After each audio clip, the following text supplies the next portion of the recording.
కి శ్రీ అల్లు అరవింద్ గారిని మాట్లాడవలసిందిగా రిక్వెస్ట్ చేస్తున్నామండి సార్.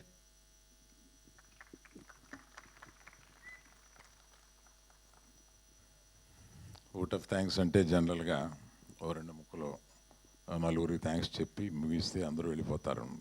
కానీ నాకు కొంచెం ఇంకొక 2 నిమిషాల పని ఎక్కువ ఉంది. మేము ఆహ్వానించగానే సంతోషంగా ఈ కార్యక్రమానికి ఇచ్చేసిన గౌరవ ముఖ్యమంత్రి రేవంత్ రెడ్డి గారికి నా హృదయపూర్వక నమస్కారం. Thank you sir, thank you very much. And I appreciate you traveled all the way overseas and been here, being partners of Dolby. Thank you very much, sir. And Bunny, hi.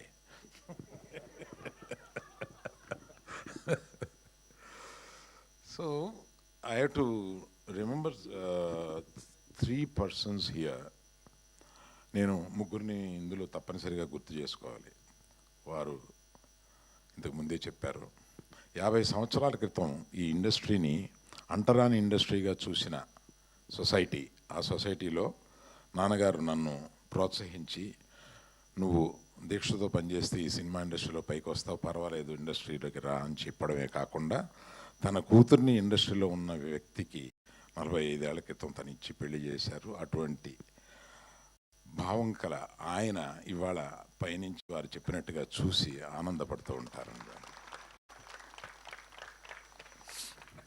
రెండో వ్యక్తి ఎంతోమందికి తను ఒక ఇన్స్పిరేషన్గా నిలిచి, ఎంతోమందికి హీరోలు అవ్వడానికి ఒక బాట వేసి ఒక ఇన్స్పిరేషన్ ఇచ్చిన చిరంజీవి గారు. ఆయన్ని కూడా మనం తలుచుకోవాలి. నాకు ఈ ఎగ్జిబిషన్ సెక్టార్ మీద ఒక ఇంట్రెస్ట్ కలగజేసిన నారాయణదాస్ నరం గారు, మన ఏషియన్ ఫిలిమ్స్ వారు, ఆయన తలుచుకోవాలి. ఈ ముగ్గురిని నేను ఈ థియేటర్ ఓపెనింగ్ సందర్భంగా తప్పనిసరిగా తలుచుకోవాలి. కాగితం పెద్దదే కానీ ఎక్కువ లేదండి ఇందులో, డోంట్ వరీ. హైదరాబాద్ని ఫిల్మ్ క్యాపిటల్గా చేయాలని సీఎం గారికి అత్యంత కోరిక. ఆ కోరిక తప్పనిసరిగా నెరవేరుతూ ఉందని మనకు అనిపిస్తూ ఉంది. హైదరాబాద్ షుడ్ బి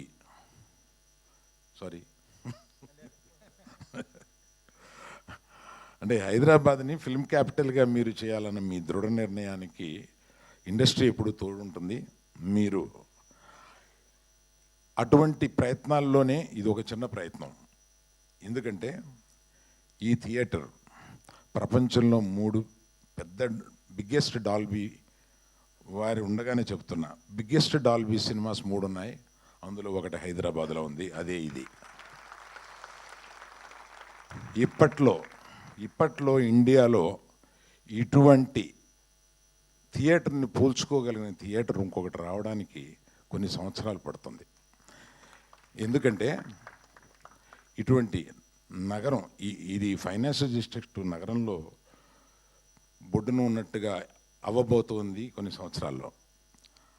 అటువంటి ఈ ప్రాంతంలో 7 ఎకరాల స్థలంలో ఒక స్టూడియో, ఒక సినిమా థియేటర్ కట్టుకోకుండా నంబర్ ఆఫ్ కమర్షియల్ ఈగా చేసి ఉంటే కొన్ని కోట్ల రూపాయల నెలకు వస్తాయి.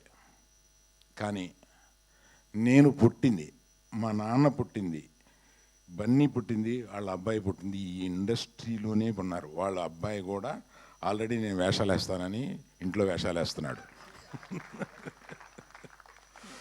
సో 4 జనరేషన్లు మేము ఈ ఇండస్ట్రీలో ఉంటూ, ఒక ఇండస్ట్రీకి ఏదైనా తిరిగి మనం ఇవ్వాలంటే ఇటువంటిది ఇవ్వాలి కదా అని. ప్లస్ నాకు ఆఫ్టర్ ఐ రిటైర్ నేను చూసుకుని గర్వించదగిన ఒక చోటు ఉండాలి కదా అని అనిపించి, అటువంటి రియల్ ఎస్టేట్ ఇది చేయకుండా దీన్ని ఒక థియేటర్గా మలిచాను. దానికి మా నాన్న ఇలా చేయకుండా ఇలా చేశాడేంటి అన్న చిన్న ఫీలింగ్ లేకుండా నా కొడుకులందరూ నన్ను దీనికి ఎంకరేజ్ చేశారు. నువ్వు ఏమి కావాలనుకుంటే అది చేయి daddy, whatever gives you great satisfaction, please let us do it అని అందరూ నన్ను ఎంకరేజ్ చేశారు.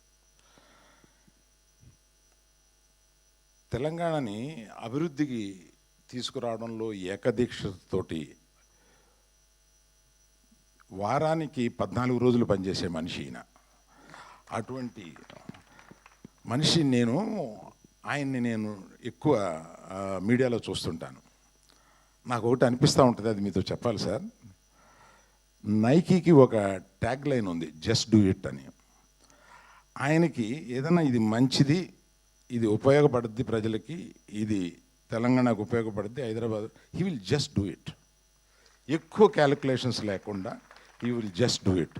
That's what I have notice sir. That is what made you great today. నేను అది నమ్ముతున్నా.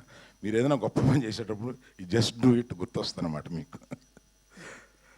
అటువంటి అది అనిపించి నాకు ఎప్పుడన్నా ఆయన ఎదురుగుండా మాట్లాడే సందర్భం వచ్చినప్పుడు ఇది చెప్పాలని అనిపించింది, చెప్పాను.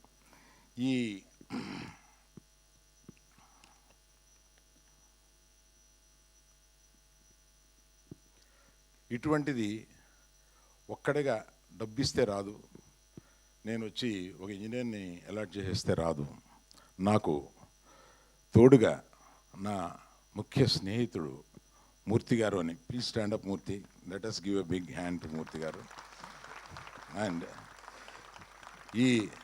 ఈ థియేటర్లో, ఈ థియేటర్ ఇంత అందంగా రావడానికి ఒక కుర్రవాడు, నా నెఫ్యూ, కష్టపడి 2 ఏళ్ళు దీన్ని ఇంచిన దగ్గరుండి చూసుకుని కట్టాడు. Teja, please stand up once, turn that side. And Ramesh అని నాకు డిజిటల్ సినిమాకి CEO, అతన్ని ఇబ్బంది పెట్టి అక్కడ కాకుండా తీసుకొచ్చి ఇక్కడ పెట్టి, ఇతను చేసిన పని ఎక్కువ పునాదుల్లో ఉంటుంది కనుక ఈ సినిమాకి పునాది లాంటి వాడు అతను. Thank you Ramesh. ఈ ముగ్గురికి నేను ముఖ్యమంత్రి గారి చేతుల మీదుగా 3 మెమెంటోలు ఇవ్వాలని అనుకున్నాను. ఎక్కడున్నాయి బాబోయ్?